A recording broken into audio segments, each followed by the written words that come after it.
Caríssimos, bem-vindos de novo. Sei nem se pode dizer bem-vindos em aulas assim, mas, de novo, nos alegramos por nos vermos aqui nesse nosso ambiente para refletirmos sobre o tema que nos é pertinente. Bem, quero antes de tudo agradecer pela vossa participação no fórum.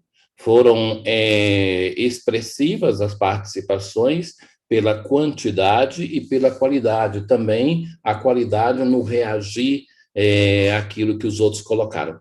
Então, continuem, eu acredito assim que faço isso, estas mudanças que estou buscando fazer, não é para ser chato com vocês, porque eu tenho outras prioridades da minha vida, mas, sobretudo, para buscar nos reinventarmos. Eu tenho dito ao professor Vicente que quero aproveitar dessa situação que nós nos encontramos, que caímos nela, de uma pandemia, para que nós possamos, para que eu possa, pessoalmente, fazer um caminho para me habilitar para a docência à distância. Eu acredito, meus caros, que essa coisa veio para ficar, porque conversando tantas vezes com as pessoas da paróquia, com familiares, com amigos, do âmbito de trabalho, muitos deles já receberam a comunicação que não se voltará mais à forma de trabalho anterior, até porque as empresas e mesmo o Estado descobriu que as pessoas estão trabalhando muito mais ficando em casa. E depois também no âmbito acadêmico, desde quando começou isso, nas reuniões com o ISB eu dizia isso, concluindo ainda o meu semestre da Itália, já tinha essa situação, então eu dizia sempre, e ouvi também de pessoas competentes, a constatação que isso veio para ficar. Era um sonho acadêmico do passado, as instituições elas resistiam, e depois elas, de um momento para o outro, para se salvarem, elas tiveram que se atualizar.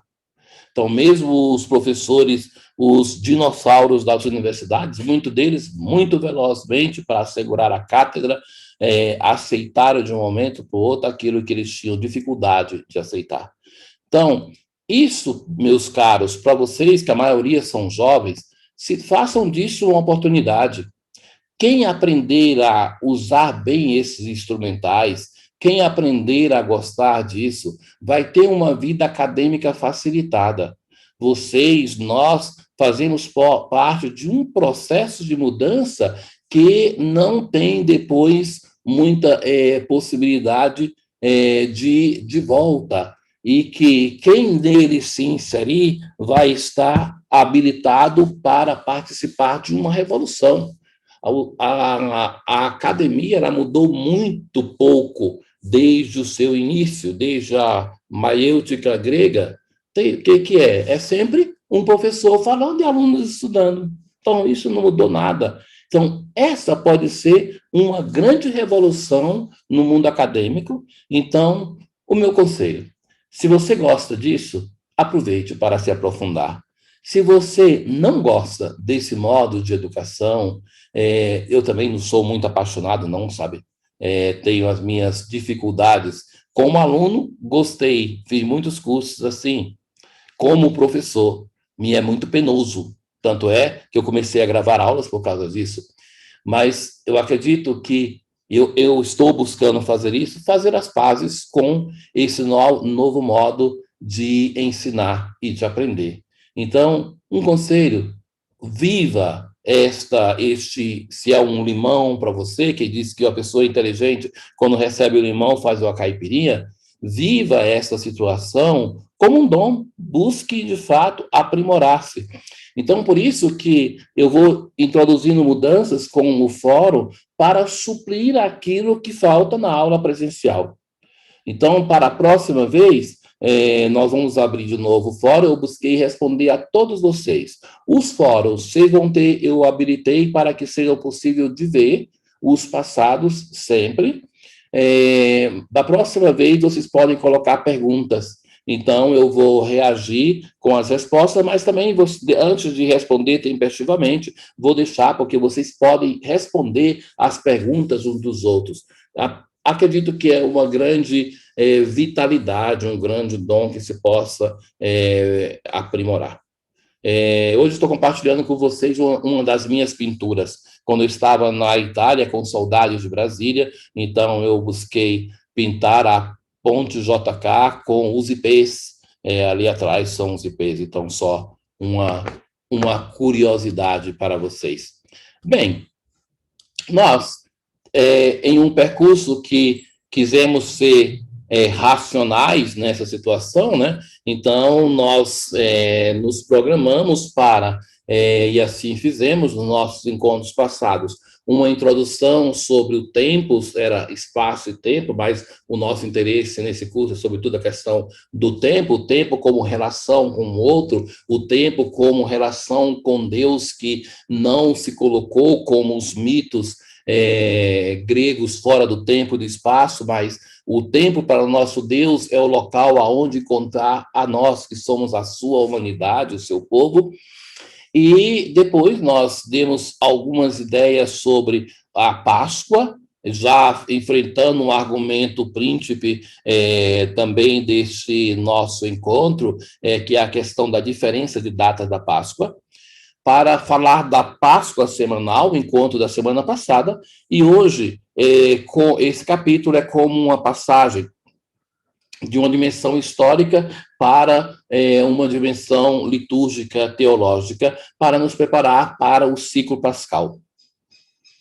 Então, depois, não posso dizer que se tiver pergunta, me faz prazer de que vocês o façam, mas se depois não se faz aqui, porque não estamos em aula, mas vocês podem fazê-las depois.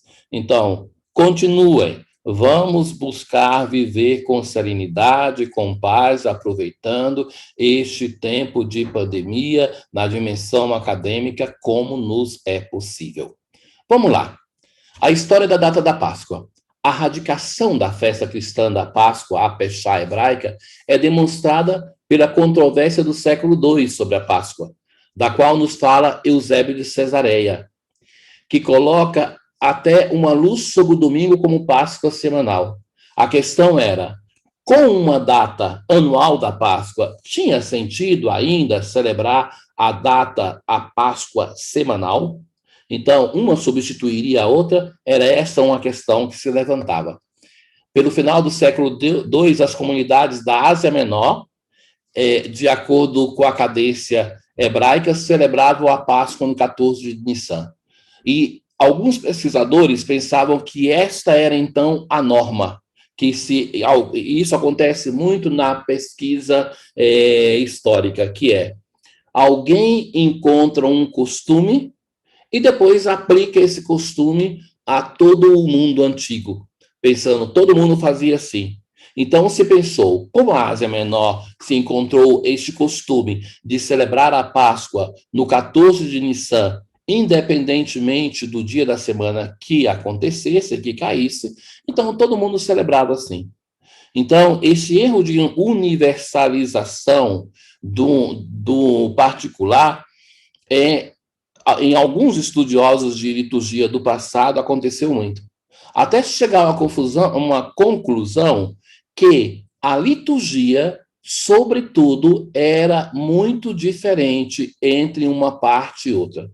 Obviamente que os apóstolos, partindo, fundando comunidades, não levaram consigo os livros litúrgicos. Então, cada um levou consigo uma experiência celebrativa, que essa experiência celebrativa, então, foi aplicada nas diversas regiões.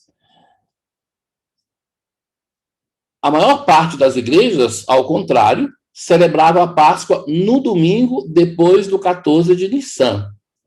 A controvérsia sobre a festa da Páscoa seria fechada no Concílio de Nicéia, do qual, por toda a igreja, ficou estabelecida como data da Páscoa o domingo sucessivo ao primeiro plenilúdio da primavera. Então, observem que o domingo de Páscoa é sempre um domingo de lua cheia. Então, essa que é a característica da Páscoa, não só Aquela de Israel é sempre lua cheia, mas qualquer dia. Nossa, o domingo de lua cheia. Essa ligação com a natureza fez parte muito da formação do nosso calendário. É um pouco o tempo da Idade Moderna, já na Idade Média, que vai ter essa ruptura com a natureza, e que eu considero que seria um modo de resgatar o vigor da liturgia, porque nós hoje temos, seja a edificação dos templos, seja a organização do ano litúrgico sobre muitos aspectos, seja festas, ou mesmo a alegoria da própria igreja, dos paramentos, tem um esquecimento da natureza que deveria ser resgatado. Então, esta ligação da Páscoa com um fenômeno natural, a lua cheia. A praxis esta celebração da Páscoa no 14 de Nissan é a chamada quarto-decimana. Recordem essa expressão que é recorrente para compreender isso. Quarto-decimana, o que é? Aquele grupo ou aquela tradição, pessoas ou lugares que celebravam a Páscoa no 14 de Nissan, como os hebreus. A praxis da quarta-decimana decidiu-se daquela que há na Igreja Universal, pelo fato que a primeira sublinharia mais a morte redentora, a quarta-decimana, mais a questão da morte, por isso a ligação com a Páscoa hebraica. E a segunda, em vez mais, a ressurreição e a elevação do Senhor. Nós vamos ver que esta mudança do sentido da Páscoa, ela vai ser determinante para consolidar a tradição cristã. A celebração da data da Páscoa, cristã da Páscoa, da data hebraica, foi acrescida por causa do novo modelo de cálculo para o 14 de Nissan, usado em Roma e Alexandria.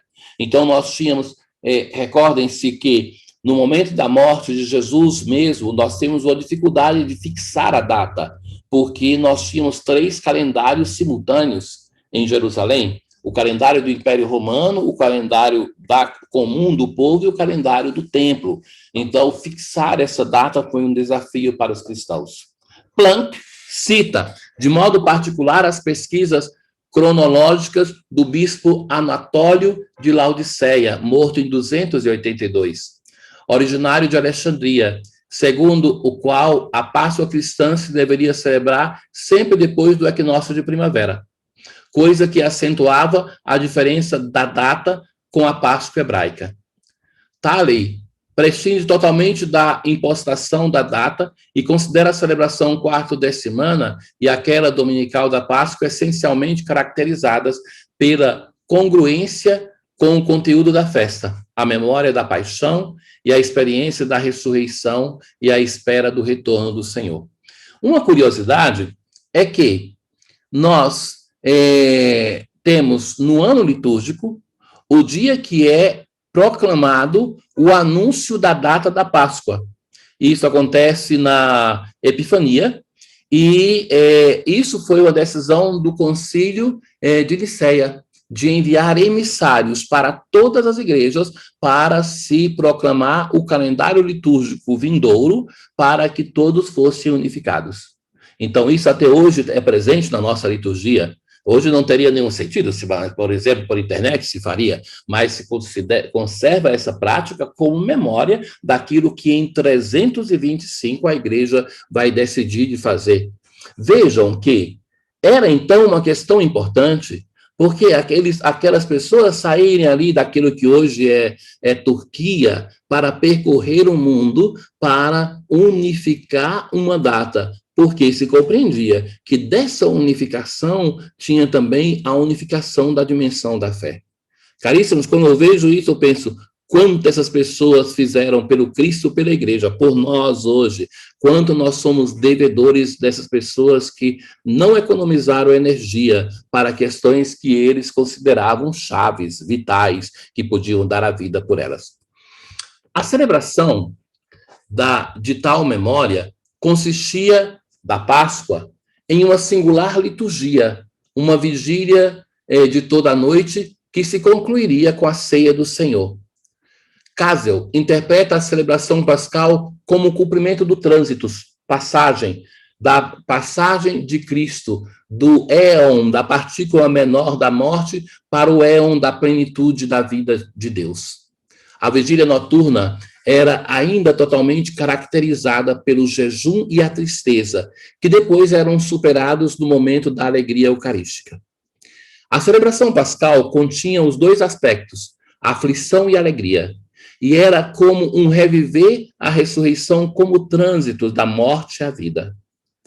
Para os batizados que na celebração pascal de iniciação vinham sepultados com Cristo e com ele ressuscitavam. Romanos 6. Tal celebração para os batizados constituía uma imitação sacramental do trânsito, assim como Jesus tinha uma passagem da morte para a vida, o batismo nos insere nessa passagem.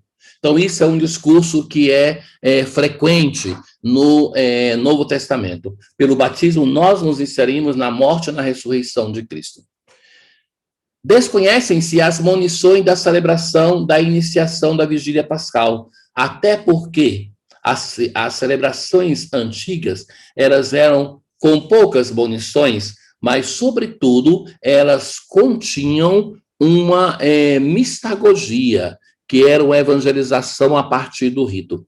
Então, nós que, em destruição do símbolo, enchemos a liturgia de monições que, muitas vezes, cumprem essa função de esvaziar o rito, esvaziar o símbolo. Mas a ela se refere, seja Tertuliano, seja Hipólito. De outra parte, é retido que só ao início do quarto século a vigília pascal se transformaria na noite do ano dedicada aos batismos. Mesmo se, propriamente, a partir da ideia do trânsito, desde o início, tal ligação era justificada. Tinha uma ligação inicial à vigília pascal com o batismo, mas ela se torna evento batismal por excelência a partir do século IV.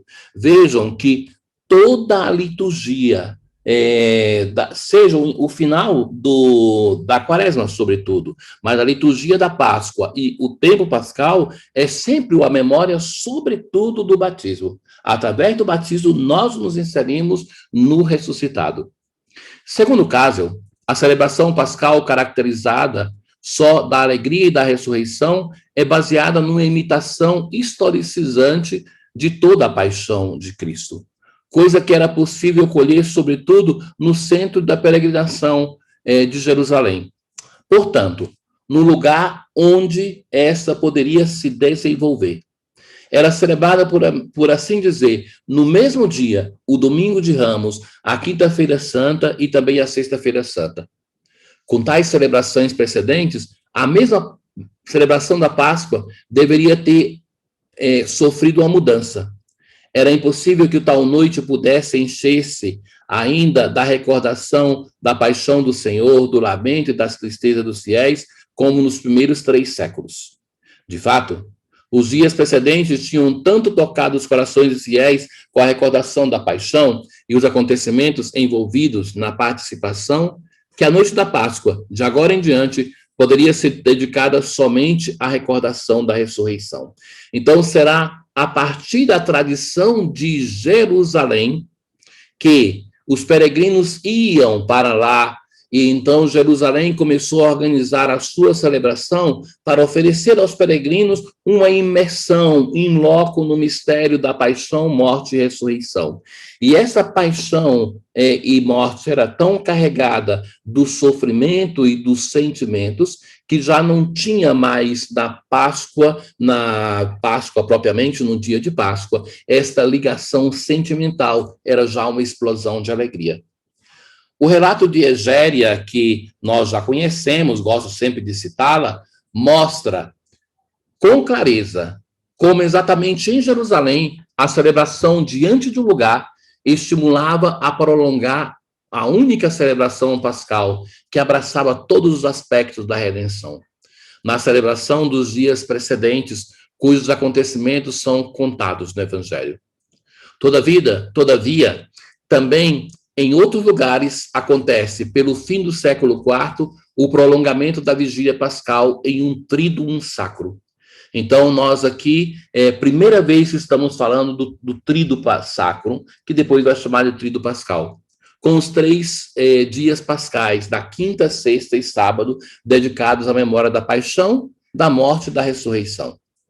Certamente, muito cedo, antes da celebração da vigília pascal, era inserido um jejum que abraçava a sexta e o sábado, como já refere a Didascália e Tertuliano. Jungmann fala até mesmo de um bidum de penitência, 2 dias, que dentro do tríduo pascal assinalava o início da alegria do dia. O jejum tinha como justificação o repouso do Senhor no sepulcro. Mas do ponto de vista litúrgico, tais dias não tinham uma caracterização particular. Ambrósio e Agostinho falam já do tríduo pascal do Cristo crucificado, sepultado e ressuscitado. Mesmo que para eles a Páscoa, no sentido próprio, é a vigília pascal, que Agostinho chama Mater Omnium Vigiliarum, a mãe de todas as vigílias. Com os 3 dias pascais, formou-se a Semana Santa, ou Grande Semana, que já em Egéria inicia-se no domingo antes da Páscoa, com a recordação do ingresso de Jesus em Jerusalém. Com tal prolongamento, portanto, há também a criação de particulares liturgias, ou seja, as pessoas chegavam para Jerusalém, estavam ali, primeiramente naqueles 3 dias, depois é uma semana, então a Igreja de Jerusalém começa a criar celebrações para evocar a memória da paixão, morte e ressurreição do Senhor. Então, aqui nasce, efervescente esse momento, muitas das celebrações que nós temos nesse período. Assim, Agostinho conhece uma liturgia da Sexta-feira Santa, na qual se lê de modo solene a narração da paixão. Aufdermal considerava também que o Salmo 21 deveria entrar em tal liturgia.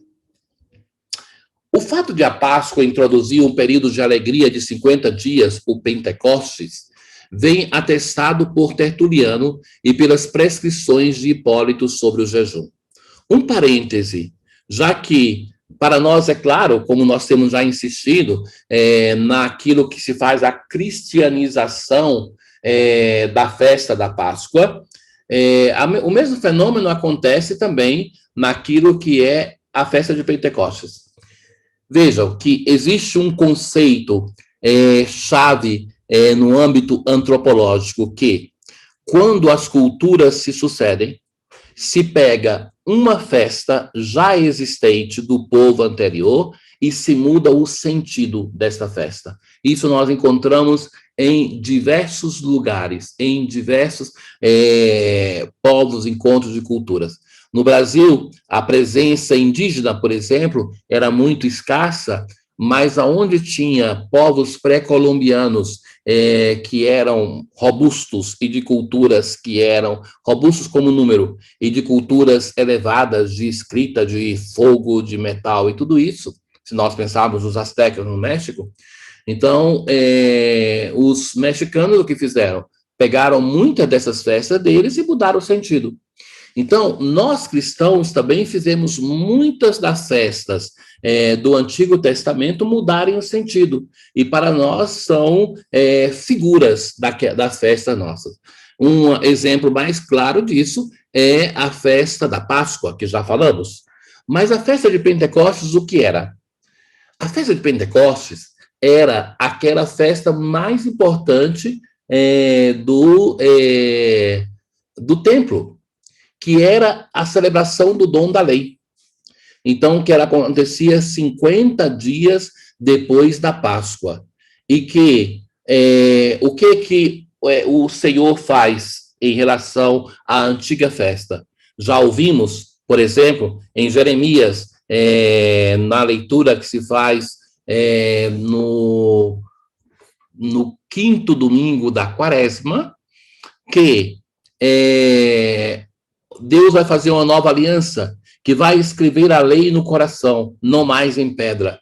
Então, Pentecostes para nós assinala o momento que Deus não só nos faz uma nova aliança com o mandamento do amor, mas nos dá no nosso coração, no nosso interior, o seu espírito, para que nós tenhamos força de viver aquilo que foi pactuado, que é o mandamento novo. Então, esta festa, então, já aqui está assinalando o nosso calendário litúrgico, enquanto no início o objetivo da celebração pascal e do sucessivo período de alegria era todo um complexo de elevação de Cristo, em seguida também aqui apresenta uma especificação dos sinais dos singulares aspectos de Pentecostes e uma ampliação historicizante do mistério da salvação. A partir do século IV é conhecida a oitava da Páscoa, na qual se inicia a catequese mistagógica aos neófitos, uma explicação litúrgica sobre aquilo que se viveu na vigília pascal. Ou seja, eram preparados, por assim dizer, porque essa preparação, como nós temos, ou tínhamos antes da pandemia, para o batismo não se tinha. Eu sou, como liturgista, um pouco reticente sobre esses cursos, porque fundamentalmente, o sacramento tem a força de se auto-evangelizar, de evangelização da Assembleia, na simbologia riquíssima dos seus ritos. Então, fazer um curso de batismo e depois celebrar mal a liturgia é um contrassenso, é não crer que a liturgia seja fonte e cume da vida da igreja. De todo modo, a catequese mistagógica, o que ela fazia? Ela, depois da celebração da vigília pascal, durante uma semana, os símbolos eram revelados. Então, primeiro se celebrava e depois a revelação dos símbolos. Pentecostes, o 50º dia, originariamente, era a solene conclusão do período de 50 dias de alegria, cujos dias, segundo Ambrósio, devem ser celebrados como a Páscoa, dado que esses são como uma mesma semana, que se constitua para exprimir todo o mistério. Há uma referência em Egéria e em Jerônimo, nos quais, além do envio do Espírito, vem citado, como conteúdo da festa do 50º dia, também a ascensão de Cristo. Antes que, historicizando, no 40º dia era feita a memória da ascensão, que era desligada do complexo do evento pascal, como acontecia para o envio do Espírito. Enfim, este último evento, o 50º dia, começou a ser celebrado sozinho, com o total desaparecimento do caráter pascal de Pentecostes, que se transformava em uma festa própria do Espírito Santo, dada a sua oitava. Então, muitas das festas, por séculos, até a reforma do Vaticano II, elas vão ter as suas oitavas. Isso já lhes expliquei em uma aula anterior. Então, Pentecostes é uma assim, ela começou a ter corpo próprio, não mais em relação a Pentecostes, a Páscoa, mas ser uma festa autônoma.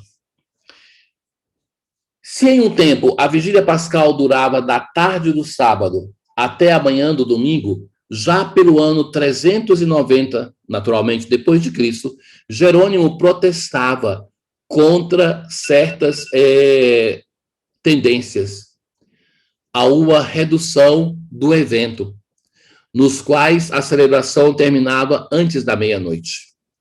Jerônimo é famoso pelo seu temperamento, né? Teve São Jerônimo e Santo Agostinho, grandes discussões, grandes brigas por questões importantes, né? Mas é famoso Jerônimo pelo seu temperamento explosivo que se manifesta também nas suas cartas. Na Roma do século VI, a celebração eucarística entrava ainda no Sábado Santo, assim que Gregório Magno passou a citar uma segunda missa pela manhã do domingo da Páscoa, na qual a comunidade estaria totalmente presente. A constante e ulterior antecipação da vigília, no século IX, a puseram no meio-dia do sábado, o horário da nona, o tempo no qual, pelo final da antiguidade, eram colocadas as missas que seguiam o jejum. Sucessivamente, a vigília foi tratada como uma missa de jejum e foi mudada até mesmo para a manhã do sábado santo, quando começou a ser antecipada a vigília, até mesmo para amanhã, a primeira da missa de jejum. A oração prescrita para a hora nona. E, portanto, se comportou do mesmo modo com a vigília pascal. Também o tríduo sacro teve uma transformação. No norte, no século IX, o repouso do trabalho da oitava da Páscoa, que tinha que ser celebrado como um único domingo, se limitava ao período compreendido entre a segunda-feira de Páscoa e a quarta-feira sucessiva. Foi criado assim um segundo tríduo pascal, depois do tríduo pascal verdadeiro, fazendo-o ser iniciado depois do domingo da Páscoa, que justamente via sendo considerado parte do originário Triduum Crucifixi Sepulti e Suscitati. Mas não parou por aqui. No final da Idade Média, o grupo de 6 dias do duplo tríduo foi antecipado de um dia. Assim, os dois tríduos assumiram um novo caráter, o tríduo da Semana Santa, de quinta a sábado, e aquele pascal, do domingo da Páscoa até a terça-feira sucessiva.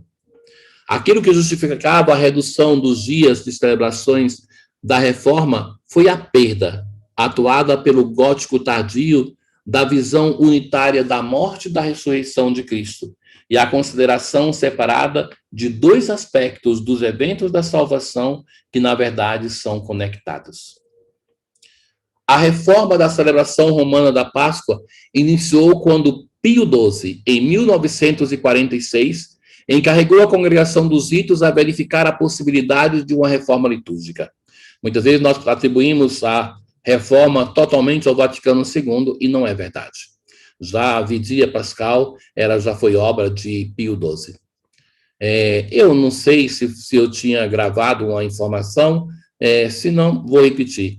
O porquê de eu usar os números arábicos para os séculos e para os papas.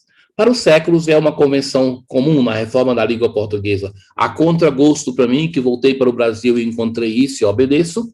Convenção é convenção. E em relação aos reis e papas, não existe uma determinação clara, mas uma tendência mais generalizada. Por isso que eu também adotei, digo, sem gostar muito, me era muito belo e simpático os algarismos romanos, mas aceito. O primeiro passo para a renovação foi um decreto de tal congregação promulgado em 1951, ad experimento por um ano, mas em 1952 prorrogado por outros 3 anos. Na base deste, a Vigília Pascal não era mais uma celebração preparatória para a Páscoa, mas sim a celebração principal, e era colocada na noite entre o Sábado Santo e o Domingo de Páscoa. E assim nós vivemos até hoje. Mas veja que isso aqui, nós estamos em tal reforma em 1952, que termina em 1955, propriamente em 56, que é promulgado. Um passo anterior da reforma foi realizado com Ordo Hebdomadae Sancte Instauratus, de 1956, com a instrução de 16 de novembro de 1955, que inclui o novo ordo da celebração pascal de 51 e 52. Todas essas reformas da celebração pascal entraram na liturgia reformada do Vaticano II. Então, o que nós fizemos até aqui foi um caminho desde o início do período patrístico até chegar no Concílio Vaticano II. Então, digamos, um percurso histórico. Nos interessa agora aprofundar algumas questões decorrentes disso. São duas as principais questões concernentes à celebração da Páscoa, ou Páscoa, como era chamada no cristianismo primitivo. A partir de quando a celebração pascal teve início na história da igreja?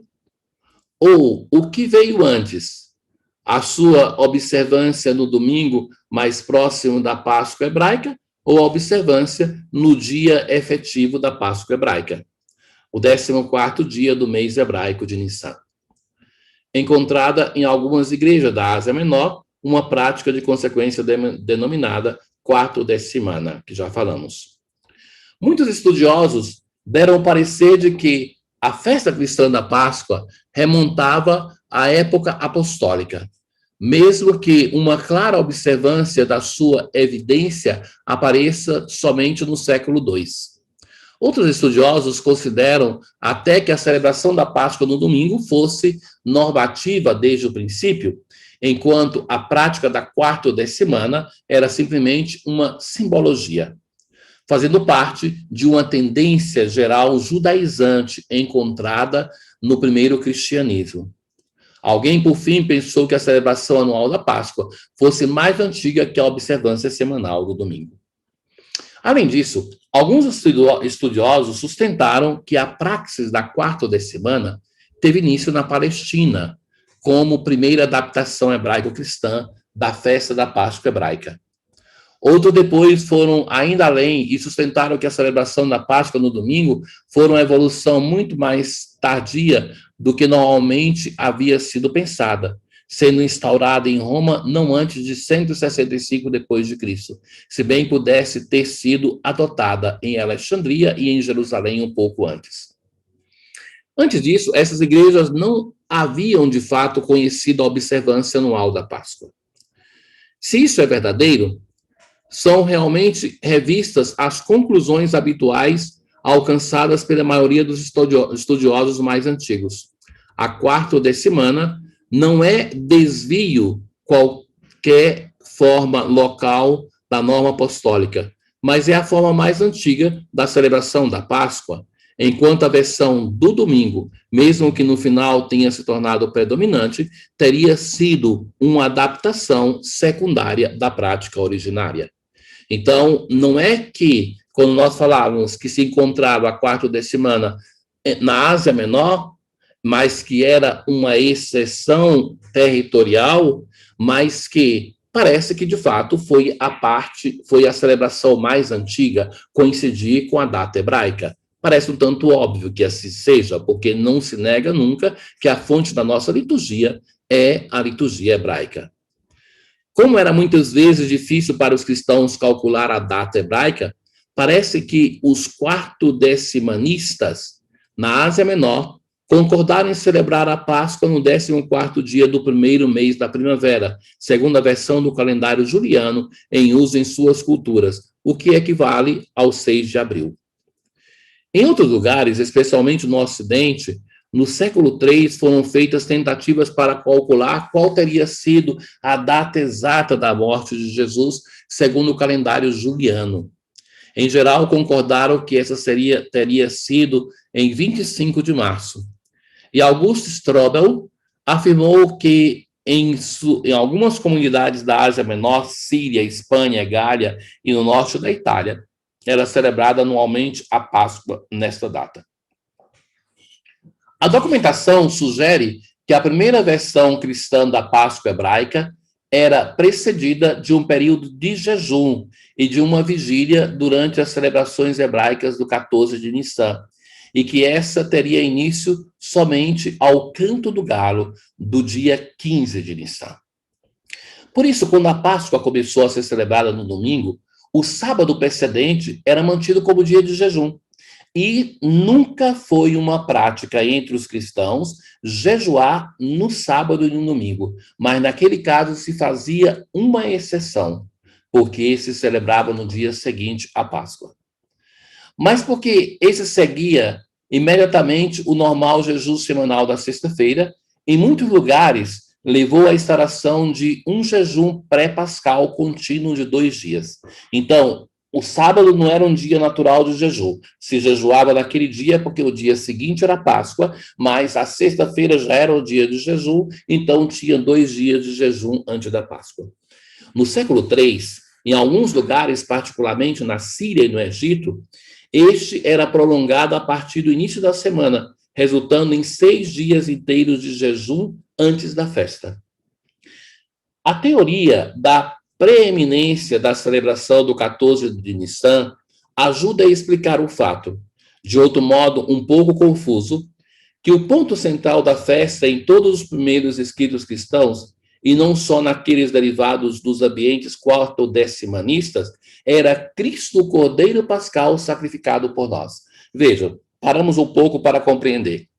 Isso que está presente em 1 Coríntios 5, 7. É a primeira explicação, a primeira motivação da Páscoa cristã é esta.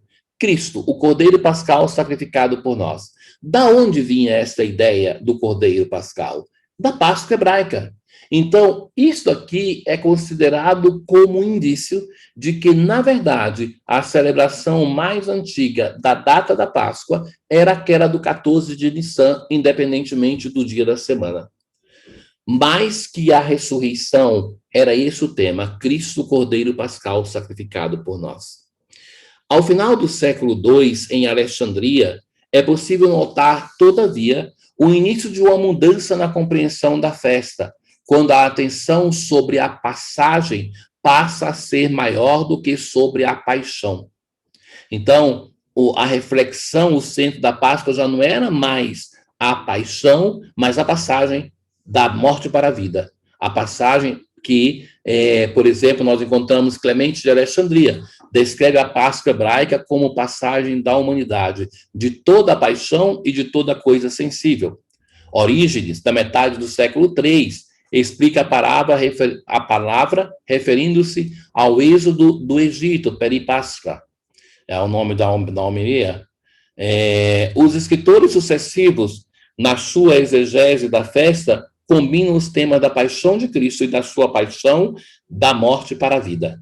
Então, isso aqui é o indício claro de que a data mais antiga seria aquela do 14 de Nissan.